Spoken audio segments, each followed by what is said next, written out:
This is the Powered Up Podcast, show 102. Our students might be digital natives, but they don't have those digital literacy skills.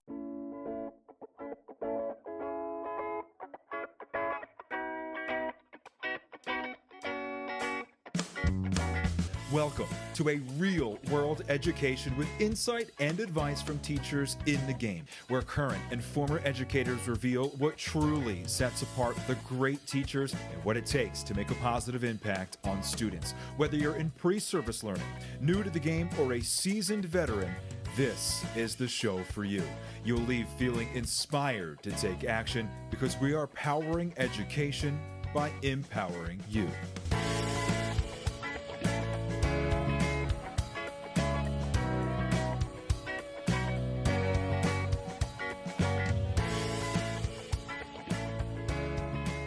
Hey, what's going on, everyone? This is Kennerman, host of the Powered Up Podcast, and I am here, unfortunately, without my co-host, Mr. Matt, the Caribbean Man Rogers.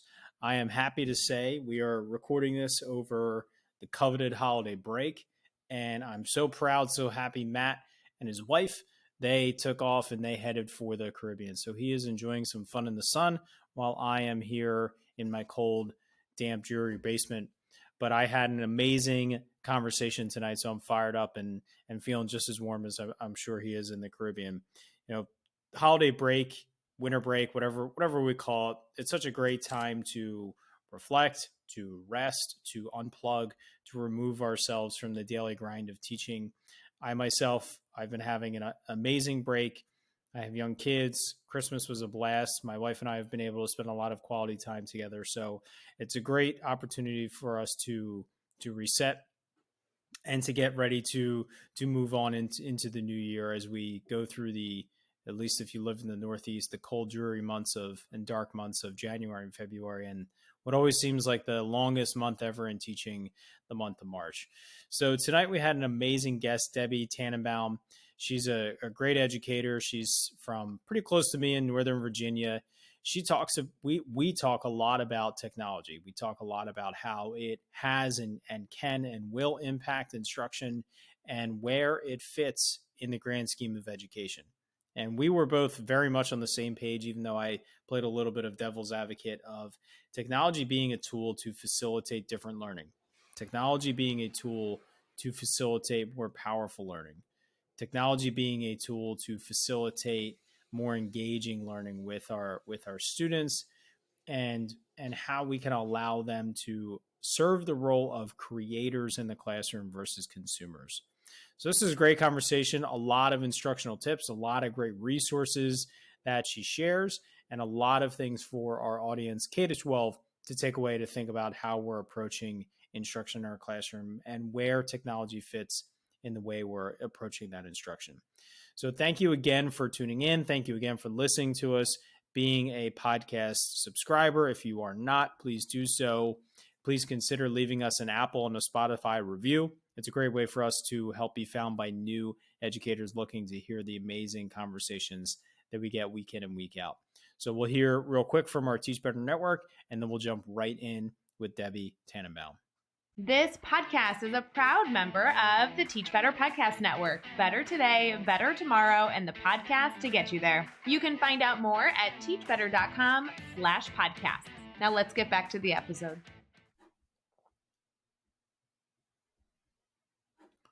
Okay. Can you pronounce your last name for me? Is it Tannenbaum? Tannenbaum. Okay. Hi, Debbie. Welcome to the Powered Up Podcast. How you doing tonight? I'm doing great. How are you? I am doing excellent. We are actually getting together on winter break, so perhaps the two of us are a little bit more relaxed and refreshed. So to kick things off for us, just officially introduce yourself to our audience. Let us know where you are coming from, and just give us a snapshot of what your career in education has looked like. Sure. So I believe this is my 23rd year in education. I am a technology coach in Northern Virginia. This is my 5th year in this role. And in my role, I work with students and I also work with staff to promote effective technology integration in the classroom. And I really love this role. In addition to this role, I'm really fortunate. I had my first book come out in 2021, Transform Techniques to Make Learning Sticky. And I've had a chance to contribute to a few books. So I've really been enjoying the journey. You and I almost met at the Teach Better conference. I'm also really involved with them. But I've been involved in education for a long time. You mentioned you were a fifth grade teacher. I did fourth and fifth grade for most of my teaching career, and really loved it. And then decided 5 years ago to become a tech coach. And one of the things I loved about it is that age, they're just so energetic and willing to try just about anything. And that's actually where I fell in love with technology. I was working with my fourth graders, and I saw scholastic.com. That was a long time ago. I'm a little older than you are. My kids are 17 now and up. And I just saw how it engaged them and energized them in a way that I couldn't have ever predicted or expected. And so went and got my master's in technology. And ever since then, I've just been super interested in this. And then back in, I guess, 2017, I discovered Twitter, and Twitter changed my entire life. That's awesome. Twitter, and it's funny because Twitter's in a weird place now. But Twitter changed my life. I met so many amazing people. I met the Teach Better team. I actually met my publisher through Twitter. I've just been really lucky to have a lot of really amazing opportunities over the past 4 or 5 years that I could have never expected. If you had asked me 5 years ago if I'd be doing any of these things, I would have said you were crazy. But I've gotten a chance to, share the things I love. I'm really passionate about creating with our youngest learners. I'm really passionate about creating artifacts of learning and having our students be creators versus consumers. So I've really had a lot of cool opportunities to, share things and learn things I could have never expected. That's amazing. So we were both at, like you said, we were both at the Teach Better conference, and I'm sure you've been to a few others in general. So Matt and I have had this conversation a couple of times. We've actually recorded a couple of times while we were away, or I was away at a conference. What would you say for a teacher who's never attended a conference? A, what type of conference should they be looking for? Where do they start looking? And B, what's the biggest thing they can hope to gain from that experience? Well, I think that there's two different two parts of that question. Because I think the Teach Better conference was different than any other conference I've ever been to. So I can talk about what I look for in a conference, but the Teach Better conference, I can say without any hesitation, was the best conference I have ever attended. And I've been presenting for over a year, and it was amazing. I can't quite describe what made it so amazing. I just felt like I was with family the entire time. And I just felt this feeling of, I never had to worry about, what I needed to do or what was going on. Every time I turned around, there was somebody else who I could just go up and give a hug to and be like, oh my God, And I learned so much while I was there. It was just a really inclusive experience. There was always an evening event. There was this, there was that. Like, everything was set in there. And if there was one thing I missed about the conference, I didn't get to meet Jeff Gargas in person. But besides that, it was a phenomenal conference. So just saying that before anything about a conference. But I've been going to conferences for a little over a year now, presenting, not just attending. And I think that you really want to find a conference that has a variety of sessions. There's only so many times you can go to a session about different uses for Google Slides. There's a lot of those sessions. When I look at a conference, I'm looking for sessions that I might not get other places. I find that you really want to make sure you don't want it to, ISTE's, I'm going to be presenting at ISTE, and I've gone to ISTE. It's a big conference, and there's a lot of great advantages to it. But if you're just starting to go to conferences, don't go to the biggest conference ever. Start small. I love ed camps.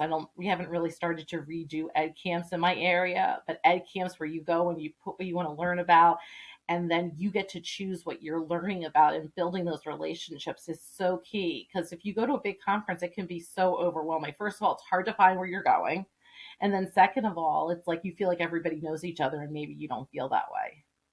So I think that starting small is a really great way to work on this, and make sure you're finding one that's going to give you enough that you can share, but you can also learn. You want to make sure that you're getting that good balance in that. And also, keeping in mind that, not all schools will pay for you to go to conferences. So you have to keep your budget in mind, obviously, as well. But I've definitely been to some conferences that I think that are better than others. I really like when a conference provides you opportunities where they give you meals and things like that, and you don't have to worry about doing all that stuff. When you're there, you want to focus on learning, and it provides you everything kind of inclusively. So just a couple of things. I think it's great advice. And just on the budget piece, if you are in a situation where your school or your school district won't pay, one, make sure that's not just a preconceived notion that you have. Be told no, ask for that money, because a lot of times, and I'm seeing this more in my role now as an instructional coach and being in district office a lot, there are specific federal funds that can only be used for professional development. And it's a lot of times those are use it or lose it. So a lot of times districts are sitting on money that is way too much work and maybe not, I don't want to say not worth it, but just not possible for administrators to seek out teachers, to seek out conferences, to organize it, to get them to spend the money. But when teachers or a team of teachers are coming and saying, hey, we want to go to this conference, here's why, a lot of times that money is sitting there. So make sure you actually ask and don't just assume they won't pay for it. But also, a lot of conferences will waive registration fees or severely discount registration fees if you present. So if you're a comfortable presenter, that's another way to help out with your budget there. So you said you've been a technology coach for 5 years now. So if my math serves me right, you were an established tech coach well before COVID started, and you start around 2017, right? So at least you had maybe 2 years. I had a year and a half before COVID as a tech coach. Okay. So at least a decent amount of time. And now we're at least a decent amount of time outside of it, right? Almost about that year and a half mark of like somewhat normal school. So during my first year as an instructional coach was the year we came back from the shutdown.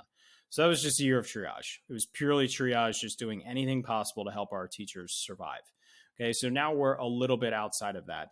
So what would you say you have seen shift in terms of instructional technology in that year and a half before COVID to the last year outside of COVID? So, you can gloss over the COVID window, but I don't really think that's as valuable. We are now outside of that, back to most logistical parameters of a school day is what it was before COVID.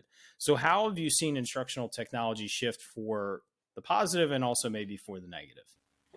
Well, in addition to everything else, I switched buildings after COVID. So I'm actually in a new building this year. So that also kind of changes the dynamic. But so I don't know what my current building was like prior to COVID. I could only compare it to my prior building. But in the building I was at before, teachers were a lot more hesitant to try technology. I always joke that like COVID was the biggest forced innovation I've ever seen, because all of a sudden I went from people being like, yeah, maybe I'll do something with you, to people, I was so busy. People wanted to learn how to use things like Pear Deck and Flipgrid at the time. They wanted to use things like Edpuzzle. Teachers had this they had to learn things. And I remember the summer between like when we came back and it was that hybrid year, and then we came back and originally virtually, like being able to do all of these really great, we did a summer training institute, which was based on teachers' needs. That would have never happened prior to COVID in my other school, but teachers were eager to learn things. They wanted to be prepared. They wanted to have those skills. And then after COVID, I found that teachers were much more welcoming. And I think part of that was also due to relationships, because when you're working like 18-hour days trying to support teachers through all the trials and tribulations of COVID, you build those relationships. But I think the teachers were more open. But it was this interesting dichotomy, at least in my prior school, because when we came back into the buildings, teachers were told, don't use tech so much. And I would see some teachers being afraid to use tech. So I really found in, both my old school and my new school, I'm really working with helping teachers understand the role of tech. Teachers are more comfortable using tech, but they don't necessarily understand the role of it. With all of the talk of learning loss and things like that, I see a lot of, those programs, those adaptive programs like ST Math and Lexia, where kids are on technology a lot for those types of things. And so there's a really big push right now to help, in my mind, to help my teachers understand how technology can be used in a creative realm, how they can use it to create artifacts of learning, how they can use it with their students in active ways, and not just using it in those areas where they're told they have a certain amount of minutes they have to do each day or each week. So it's really building that understanding of blended learning, which in my district, elementary became one-to-one without a whole lot of, training and guidance. We were kind of thrust into it. So really just trying to build that capacity, and teachers are still overwhelmed even a year or so and a half after COVID. So, really trying to be really strategic. I don't know where it's like where you're at, but we're doing a lot with the science of reading. Reading is not a good place for me to plug in because reading right now is stressful for my teachers. But looking at math or some other things where I can plug in and show them how technology can really benefit their students and help their students with their learning and sharing their learning. I agree with you on a lot of what you said, especially and you mentioned this in your first introduction about the creating versus the consuming. A lot of instruction went from providing content to students consuming content, whether it be through lectures, through handouts, whatever, to switching all of that to online. So Edpuzzle and YouTube, those two things that you mentioned, great tools. They're phenomenal tools to leverage as one style of learning in your classroom. Or really, I think Edpuzzle's greatest asset is a incredibly effective way to help facilitate student-centered learning, because it's a really engaging, it's a really safe, independent activity for students to do in the course of an entire class period. So I feel like for me, technology, I right there with you, it was always about creating. It was always about students creating artifacts, showcasing their understanding, or as also a tool to help differentiate instruction. Those are my two main reasons of using technology in my classroom. And I feel like I watched the pendulum swing past me and go from consumption of non-tech instruction to consumption of tech instruction. And now the pendulum swinging back again the other way, back towards non-technology consumption, because the students are on devices so much, and they were, which I agree with, but we keep missing the creativity piece. We keep missing like you're saying, the creating versus consuming. And I have the same conversations with teachers where you can leverage this device to increase collaboration in your classroom, to increase creativity, where that device might be open the whole time, but they're not staring at it the whole time. And there's a huge difference in the amount of screen time when you're talking about watching a video to learn information versus using this as a tool to facilitate conversation, to work on a collaborative project. So if you could share like a specific example in a classroom of something that you did or you've done with teachers that kind of paints the picture of what this idea of creating with a device looks like versus consuming. Sure. And the one other thing I just wanted to mention is I think we also went to a lot of teaching through slide decks. And I think that's also been part of this. Just using a Google slide deck is not necessarily using technology in a meaningful way. But when we talk about that, I've really been trying to use, right now I'm in the process of getting my ISTE certification, and I'm hoping to turn my portfolio in next month, which I'm really excited about. But looking at technology as giving kids different ways to share. In my certification, we talked a lot about universal design for learning. And I really look at technology in a lot of ways on how does it provide that universal design for learning? Is it giving our kids more than one way to access the information, more than one way to represent? So an example in my first grade for math, kids are working on solving problems within 20, addition and subtraction. And we gave them the opportunity to create word problems. And then they had a toolbox where they had to show one way to solve it. Maybe they were using a tens frame. Maybe they were drawing a picture. Maybe they were making a video. But giving the kids lots of different ways to solve that problem, so it wasn't just one way, and getting them started on creating a way of showing that, and then being able to see other kids how they've done that same thing.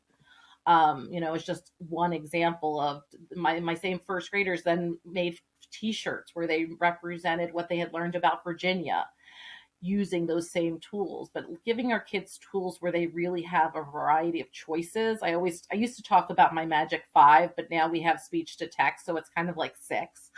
Letting kids choose from the drawing tools, the text tools, speech to text, audio, video, images, and drawing tools, giving them all of those options so that they can really create something that shows their learning. I just think that's so important. And, a lot of times the teachers I work with will be like, well, I've given my kids, 12 problems. Well, give them 4 and really make sure they understand that they're showing their thinking. It's a lot more valuable than necessarily, giving them that long worksheet with lots of problems, but giving them that opportunity to show that visualization and then see how their understanding is different from others. A lot of times when we think of creating, we think of doing these big, big projects. It doesn't have to be a big project. When we're creating something, we're sharing we're sharing our thinking and our process of getting there. So I think that that's important as we work on that. I mean, even with my youngest learners, I'm teaching pre-K this year. They got a chance to make, gingerbread men, we have to start really young with those simple things. And because we don't do that, then they won't know how to do the more sophisticated things later on. Right. And I like what you said about that doesn't have to be a big project. I've often said to many teachers, don't feel like your technology or your hands-on or whatever these non-traditional ways of teaching and learning in your classroom, don't feel like it has to end with a Pinterest moment. It very often should not end with a Pinterest moment. It should end with a sharing or a discussion or 2 peers teaching each other, and it gets thrown away, it gets trashed, or it gets deleted off the iPad. It's not something that has to be the thing that you're going to display in the hallway, or like I said, the thing you're going to post on social media or send home. Those moments are all about learning and the process, like you said. So, it's just so key in allowing students to understand, to explore, to see what they understand and what they don't understand. So I'm right here with you. You're speaking my language, but I'm going to play devil's advocate a little bit with you. So as a teacher that you're working with, or a teacher listening to this, and they hear 6 different ways for them to explore that math concept that you were talking about, how do you logistically organize this so that you are not doing 6 times the amount of work as the teacher? I do a lot of work, especially with my young learners, and really making sure that they understand how that digital environment works. I can't remember if it was on your podcast or somebody else's. I know I was driving to a conference listening, but I was listening to someone and they were talking about I'll take credit. There's a difference between digital natives and digital literacy. Was it your podcast? Mm-hmm. I think it was. It sounds very familiar. And when I heard that, it was something that is so true to me. Our students might be digital natives, but they don't have those digital literacy skills. And so I spend a lot of time. I was really fortunate, I guess in 2018, I heard this podcast by this woman, Pana Asafatana, and she talked about the importance of teaching our students icons. And since then, I've spent a lot of time in my work really working with my students, explicitly teaching them the icons so that they understand how to navigate those digital tools. And it's really made a huge difference with my students. So my students know what that video tool is. They know, when we do the video tool, we use the program called Wixie a lot. They know they hit the circle to start, the square to stop. They know how to do those things. They learn how to use all of those tools. So, they know that if they're using the drawing tool, and sometimes that means that there's more tools in that program, we're going to limit what tools they can see. But we practice those tools, and the kids know that, that we're going to make mistakes as we go along. I use something that I call EDU Rubicon, where I have the icons on the left-hand side and then the criteria for success on the right, really helping my students to see, this is what I have to do. These are the pictures I'm looking for. And then here's where it links to what I'm learning about. And those things have really helped my students quite a bit. I feel like we have to give our students those scaffolds for that. And it's funny, it used to be when I was teaching that I would spend all my time helping kids. And now I spend all my time where kids are calling me over to show me what they're creating. And I think that that's so important, that the kids feel that sense of agency, because it's amazing how once you've given them those scaffolds, it's amazing how quickly they pick it up. I'm always shocked about which kids are, have to choose the video, and they don't have to choose the video. They have to choose something. And I'm always shocked which kids pick the video, and then which kids are like, no, I don't want to do the video. I'm going to draw a picture, or I'm going to use a TENS frame and share my work. But they have that choice. We're not limiting them and saying everybody has to solve it the exact same way. And I think that that's really important for them to have those options, because if we don't give those kids those options, then we don't need the technology. If we're just going to say to them, draw a picture, then they could do that on paper. The computer doesn't help them. But knowing that when my kids go and they're working on this, it reads the things aloud to them. It gives them that agency and that independence. So we need to build those things with our students. How did you identify specific icons that you wanted to teach to your students to make sure, what was your list of 6 or 10 things? How did you really curate that list to decide? And was it icons specifically to know what different things they could create for you in terms of learning? Or did you also think about websites or apps that they were going to explore and common icons they were going to see while navigating devices? When I start the year, I start with my first 3, which are always how to turn things on and off, and the username and password. Those are extremely important. My students have a 7-digit password, and a 7-digit username in addition to a password. That's really hard. This year, we've been lucky. We have iPads for our kindergartners and our pre-K kids. So we've taken that away, which has been super interesting, because I know it's going to have to come back before they go to first grade. But I always start with having them really understand those icons. And once we understand those icons, I start to teach them some of those basic ones. Things like, what does the image look like? What's the text look like? Those types of things. And we talk about those pictures because they've seen those pictures other places. And, I usually start with one program. Like I mentioned before, I really like Wixie. But then as I go to other programs, I help them to make those connections. I always tell the story that my students last year were working on Wixie, and they came up to me when I was picking them up from the library, and they were like, Mrs. Tannenbaum, Mrs. Tannenbaum. I'm like, what? They're like, we used Wixie, but it was with a pair. Well, my students had made the connection between Wixie and Pear Deck. And Pear Deck was something that they had done with their teacher because she was comfortable with it because of COVID. I hadn't had to do that with them, but they had seen the connections between those 2 programs and were able to kind of make that. And so then when I would introduce them to Flip later, they were already they were familiar with the idea of, yes, a lot of our icons look the same, but sometimes they're a little different. But we can at least now figure them out based on our prior knowledge. When you're giving your students so much time to create, how are you navigating the information that you're receiving from your students? How are you efficiently working with students in class, looking at their work when they're not there? How does this, again, I'm playing devil's advocate here, how does this become a task in your classroom that's not just an overwhelming amount of information for a teacher to grade or to look at or to observe to know how students are doing?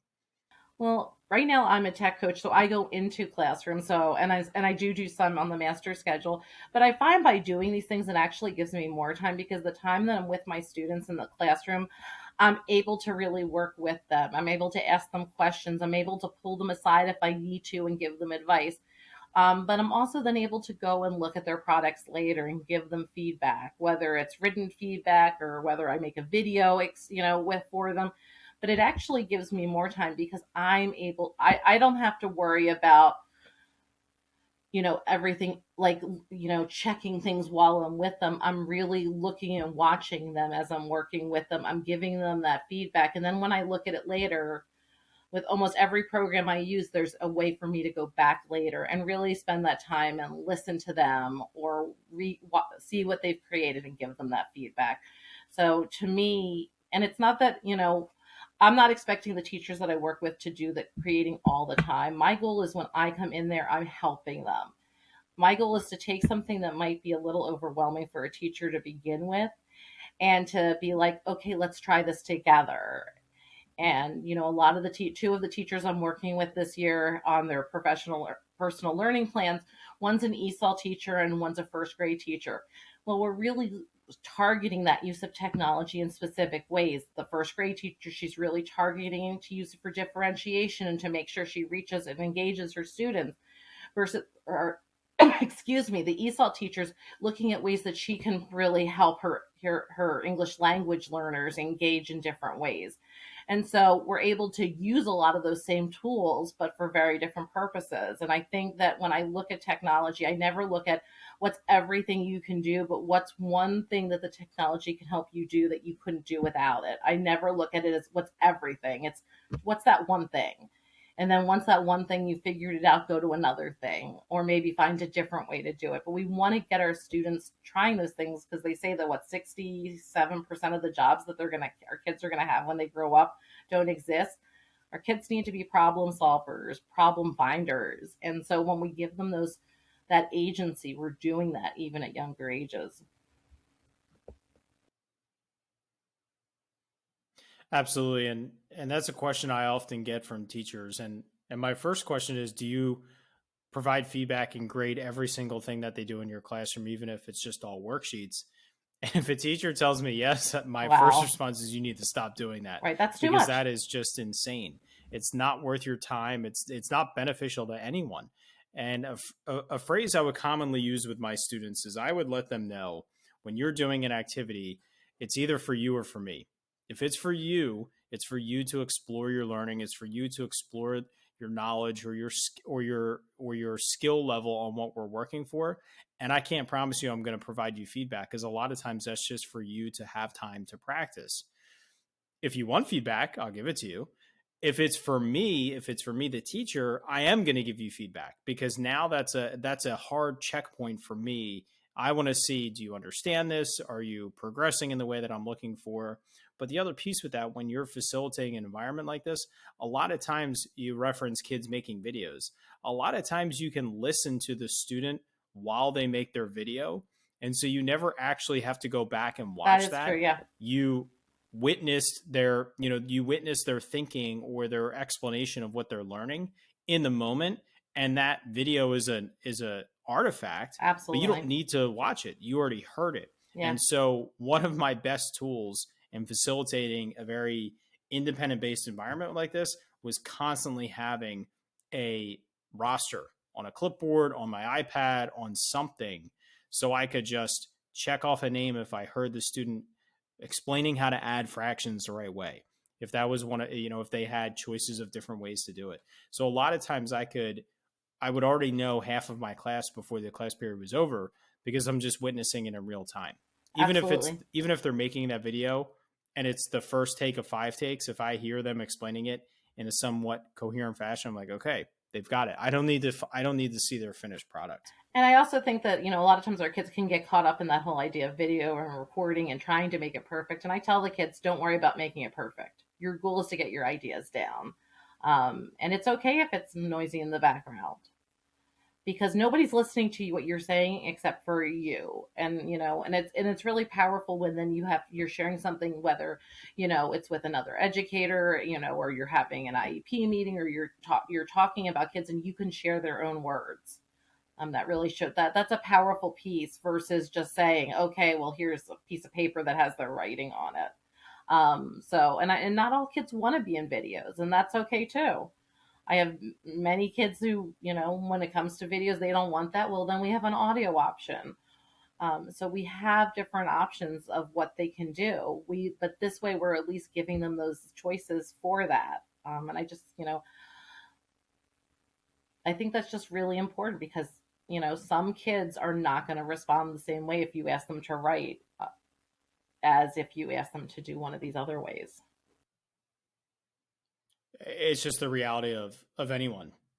I've tried countless times in my career to blog weekly or bi-weekly, and it has always failed miserably. And I am now recording my 102nd podcast. This has been the easiest thing in terms of something that feels heavy for me. Writing on a weekly basis, I do enjoy writing, but that pressure of like trying to do it every 2 weeks always was very heavy for me to do it. It was very stressful. Whereas this is a lot of work, but I don't find it stressful. I don't find the editing stressful. I love the conversations. Everything about it has felt easy in terms of increasing my stress level. It doesn't at all. And so it's exactly what you're talking about. Some kids really struggle to write. They're fine with explaining it audio. They're fine with making the video or drawing it out or explaining it to a peer. So I have a little, I think this question is going to be a little bit strange, but I think you'll be able to take it in a good path for me. So let's say, so technology has really transformed the way you approach teaching and learning in your classroom. Let's say you're back in the classroom next year. You can pick your grade level and you have zero technology. You have absolutely no access to technology. We'll say you're back in 1995. So calculators, that type of thing, but no computers, no internet, no iPads, no computers. How would your instruction look different because of what you have learned in terms of leveraging technology in your classroom that would impact the way you approach your classroom without technology? Does that make sense? It makes sense. I mean, I think a lot about how I've used technology as a way to differentiate and really meet my learners' needs. And when I first started teaching, I pretty much taught all whole group back then. And because of what the work that I've done with technology, I don't do that as much anymore. I'm able to say to, obviously without tech, I'm able to have one group work on one thing and another group work on another thing and really use, put students, and differentiate that and really meet their needs.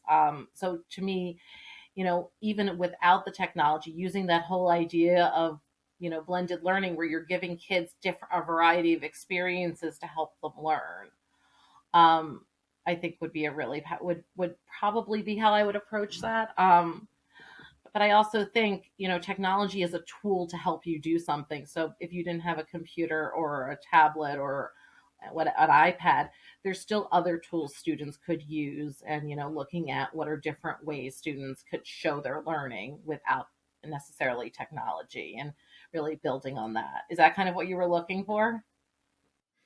Absolutely. Yeah, I think you answered that great. So, differentiation is a thing, is a instructional strategy that you've enhanced because of your access to technology.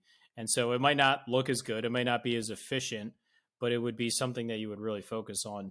One of the things for me, I think is just peers working with each other and teaching each other. And so, that started with me having kids create screencasts, and then I would repurpose those screencasts for others to watch. And I've found, even maybe possibly more successfully, that the kids kind of just pretend to make screencasts holding a whiteboard, right? And acting like they're filming it, but they're doing it to work with one other person. And so that would be something specific that I would bring to my classroom pre-technology. It's so funny because I was just in a 6th grade classroom before break, and we were talking about multi-step inequalities, math a little bit more advanced than I usually do. And when I work with my young kids, with my 1st and 2nd graders, I always have them use whiteboards, and I show them with Flip how to, flip the camera. And I was shocked how many of my 6th graders were actually more comfortable using that as a way of explaining. Yes, they were still recording themselves, but, a whiteboard is a technology as well. And using that as a way is, a powerful way is, it's just interesting. Sometimes we think things are meant for our younger learners, but they work for all of our learners just as well. I think whiteboards should be in every classroom, K-12 across America. It is one of the best tools you can leverage in small group, in whole group, and peers working with each other. It's such a versatile tool that really just gets the kids engaged. And even just because they like to use an expo marker more than they like to use, just a pencil and paper. I had a rule in my classroom when students watched screencasts, they had to have paper and pencil in front of them. And I would sometimes have students say, Mr. Ehrman, can I use a whiteboard and expo marker? That's fine, because I know you're not going to save the piece of paper that you're writing on. It's just for you to follow along, to answer a question, to write down a problem if that's what I'm teaching you. So the whiteboard is accomplishing the same thing. And so I'll never forget, I had one student, she had a fat stack of sticky notes. That was the paper she wanted to use when she watched my screencast. I never argued with her because she was doing what I wanted her to do. She was writing down what she saw or solving the problem when she was prompted. And so, if a whiteboard is more comfortable for a student, then be my guest. So it's just like you said, it's accessing and it's providing them that agency. I think is so important for them to think about and to use. So we've talked a lot about technology. I'd love to get to know you a little bit more and your passions in teaching. So completely aside from technology, what else was special about Mrs. Tannenbaum's classroom? What did your kids engage in? What was something different or special or unique about your classroom? I just liked, I wanted to make it a very, experiential, learning classroom. I wanted to make sure my kids were trying to do real authentic tasks. I thought that that was super important, making sure that when they were doing lessons that it wasn't just about completing the work but really giving. I tried to incorporate a lot of choice. I got really into doing choice boards and things like that, or web quests best back in the day, but trying to give kids some choice and make it more as more student centered if I could, because I knew that all my students weren't going to be able to weren't going to do things the exact same way. And so to me, that was really important, trying to make sure that if, especially in math, that I included some games in it. I was really lucky to, do a lot of work with small group math, and always making sure I found some sort of game, some sort of experience where they could practice those skills, really focusing on that math language. But we just had fun. I did a lot in my last couple of years where we had like a house system. And so my kids were really motivated in that classroom because they wanted to earn points for their houses. We had identities that were based on our portrait of a graduate skills. We had a lot of fun. And, in the last year, I was a classroom teacher. I discovered Project Zero's thinking routines, which is something I do with technology, but is independent of that. And I've really enjoyed working with my students and showing them ways that they can scaffold their thinking. I find that far too often we ask our kids what they think about something and they don't know how to articulate it.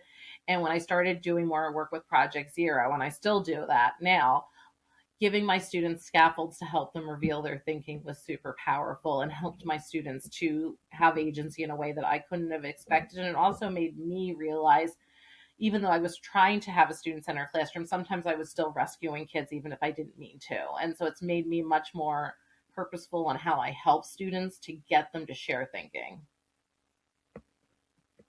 Can you say what that resource again was? Project Sure. Vero? Project Zero. It's by the Harvard Department Project of Education. Zero. And there are things called thinking routines. And I do a lot of work where I talk about how to use them with technology, but there are really scaffolds that really help reveal students' thinking. And they're done in several steps. And I'm really the principal who introduced me to Twitter, introduced me to the thinking routines as well, and really changed a lot of what I thought about teaching. And it's really helped my students to better share their thinking. And it's really been a powerful resource for us, for my students and I, and we do it a lot with technology, but they work without technology as well. Interesting. Would you say it's applicable K through 12? Mm-hmm. Pretty much any subject. It's mostly just about getting kids to be able to explain their thinking and understanding. So there's different categories based on what you want your students to do. So if you wanted your students to, introduce or explore ideas, people, when they look at them, they first think they're like graphic organizers. They're a little different than that, but they would do something called a chalk talk. And the first part of chalk talk is to write all the ideas that come to your mind when it comes to this. And then the second part is you have kids then find the connections between their ideas.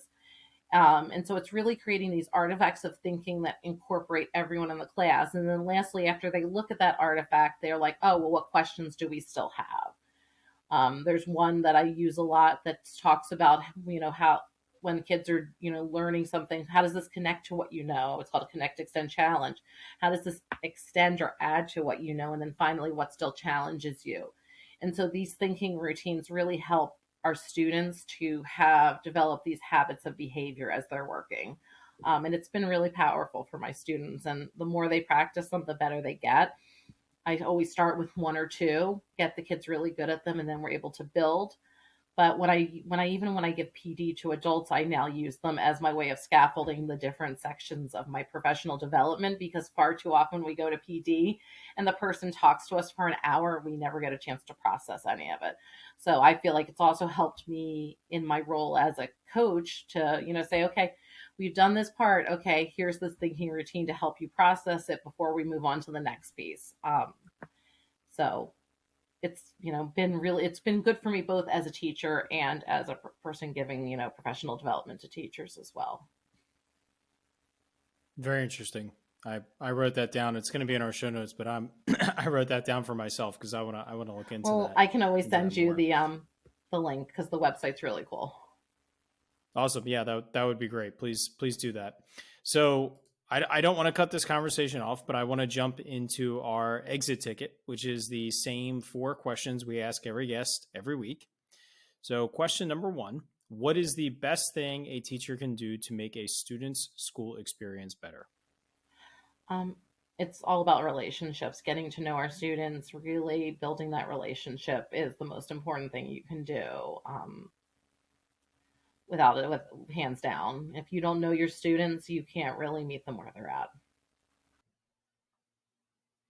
Bonus question to add to that. What is the best strategy you developed other than being real and being authentic? That's obviously so key, but what is something that you did in your classroom that you feel provided you a leg up in developing great relationships with your kids?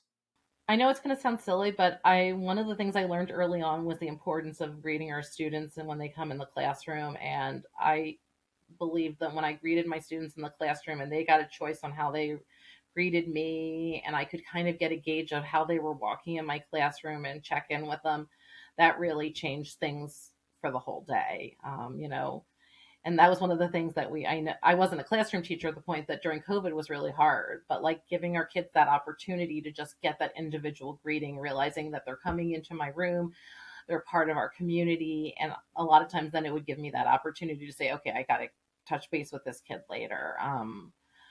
Just getting it from the start. I would see teachers who would be working when their kids would come in, and that was not something I ever wanted to do. And if a kid snuck in, I was like, hey, hold on, It was really important to me to make sure I took that time with my students and did that, especially in the morning. And even when my kids came and we were switching classes, do that same thing quickly. Give that, build that in, that every kid who was walking in my classroom really mattered. And I wanted to check in with them. It's such an easy thing to do. And at the same time, it's such an easy thing not to do.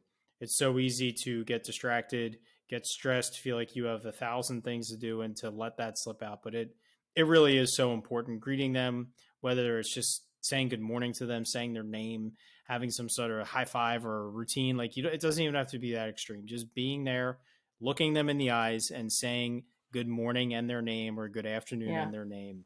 Absolutely. Goes miles for those now kids. Now not being in the classroom, I do that. I have that opportunity in Kiss and Ride. So like I see the kids in the morning and I get to greet each one of them. And like, to me, that's one of my favorite parts of the day, because it's how I also transferred myself to being ready to work with the kids. Mm-hmm. Absolutely. What is the best advice you've ever received? Could be from a colleague, a supervisor, or even a student. I think the best advice I've ever gotten was to become a connected educator without question. I was doing a lot of things alone and I felt very isolated. And I was also afraid to ever admit I didn't know anything. I'm not afraid to admit I don't know things anymore. I joke that when I became a connected educator, I started realizing being vulnerable was a good thing. And I had viewed it for a long time as a bad thing. I've met so many amazing people, like you and I would have never met if it hadn't been for that. And I've formed really, important relationships with people, and none of that would have happened. I mean, I know if I have a question about something, I know who I can go to, and I learn so much from it every day, and so it's really been, it's changed the way I look at everything, and it's helped me to grow as an educator in ways I could have never imagined. Absolutely. I would definitely agree with that. So the school year goes in waves. We're in a good wave right now, a nice holiday break lull.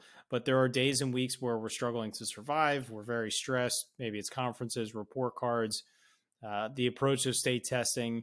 So when an educator is in that moment, what would you want them to hear to power up and move past that moment of struggle? I think they need to realize that we're going to have moments where we're going to struggle, and that's okay. But sometimes we just have to pause and really take a moment for ourselves. Think about what things are going well and kind of center ourselves in that versus letting it snowball. And then, realize that we've had, like you said, we have waves, and yes, things are tough right now, but you're going to get through this. If you need help, reach out for help. If you need to, budget your time differently, do those things, but don't do it alone, because in today's day and age with, professional learning communities and collaborative learning teams, nobody should have to do any of these things alone. And if you're in an environment where you can't ask for help, then, maybe that's something you need to look at as well. Definitely. And reference back to your previous answer about becoming a connected educator and look outside those walls if you unfortunately don't have that support. So we've kind of talked about this all night. So I'm excited to hear you kind of boil it down into one maybe concrete thing here. It's easy to fall into facilitating a repetitive classroom. What separates teachers who constantly seek change, innovation, and new teaching strategies? I think they just have to be they have to not be afraid to take risks. If you're afraid to take risks, it's going to be repetitive. But if you are willing to go outside of that box and try something new and admit to your students you're trying something new, they need to be able to see that risk taking as well. You'll be surprised. And, as a connected educator, you're going to see a lot of things that you can do. But, don't be afraid to, if something isn't working, don't be afraid to try it differently. If something is working, is there a way you could make it work even better? I mean, if we taught the same way we taught like 20, 30 years ago, it's not going to work now because our students are different. They have different needs. Every year we have different students. We have to change to meet their needs. And I just think that's so important. And, take that time to figure out what you can do a little differently. And it doesn't have to be done alone. Do it with others. Do it with a team. Just take it one step at a time. It doesn't have to be a big overhaul. It can just be, that idea of doing something slowly and then, seeing what happens from there. Because no one I know who uses technology or who's done anything innovative started with a total overhaul. They started with small strategic steps. And that's always what I tell people when I meet with them. I'm like, I'm showing you where I'm at now. I'm at year 5 of this process, especially when I talk about working with littles. I started by teaching my kids a few icons and putting it in a morning message. And then I realized that was kind of working, but I could do it a little bit differently. It's part of that reflection, and we really all need to reflect in order to help ourselves grow. I love it. Last one, very simple. How can our audience connect with you, follow along with you, and stay in tune with your journey? Perfect. That's easy. I'm Tannenbaum Tech pretty much everywhere, on Twitter, Facebook, Instagram. I'm on TikTok, but I don't really use it. And then my website's also Tannenbaum Tech. And, definitely connect with me. TannenbaumTech.com. Definitely connect with me. I have a Facebook group where I do stuff with educators. I have a mailing list where I send out resources. Like I said, I have a book that I wrote, plus I have a book I contributed to, which is give us the title of that book one more time. Sure. Transform Techie Notes to Make Learning Sticky. And then I contributed to this book, Amplifying Instructional Design. I wrote chapter 1 all about engagement. So that came out in June of this year. So lots of fun stuff. And I blog regularly on TannenbaumTech.com about every 2 weeks right now. Like you said, I've been doing some podcasts, but it's not something that comes naturally to me. It's the writing that comes naturally. So I'm dabbling in both. Maybe at some point I want to do something else, but we'll see. Awesome. Thank you for sharing that. We will link up to all that on our show notes page. All of our show notes pages can be found at powereduup.com. and you can search up this one show 102 and find all those resources. If you send me that project zero information, I'll also link that up as well. And also teachbetterteam.com. I'll link that up. We talked about their conference. It's an entire website. It's an entire network. It's what this podcast, it's the podcast network that we're a part of. So it's an excellent resource to connect with educators, a lot of free resources, a lot more of that blogging, a lot of podcasts on there. So check that out as well to help become a little bit of a more connected educator. So Debbie, thank you so much. I appreciate your time. I love this conversation. I love what you're doing with your teachers. So keep fighting the good fight and encouraging them. Creators versus consumers is a phrase I have used many, many times in my district with the teachers I'm working with and my fellow coaches. And so we'll keep pushing forward to get these students to have more time to be creators and not consumers in their classroom. So thanks again for joining us. And thank you to our audience. Thank you for listening. If this is the first time you are listening, please hit the subscribe button. Or if you're watching us on YouTube, you can subscribe there as well. And we will be back next week with another amazing educator. So as we power down this episode, Debbie, thank you so much for leaving us powered up.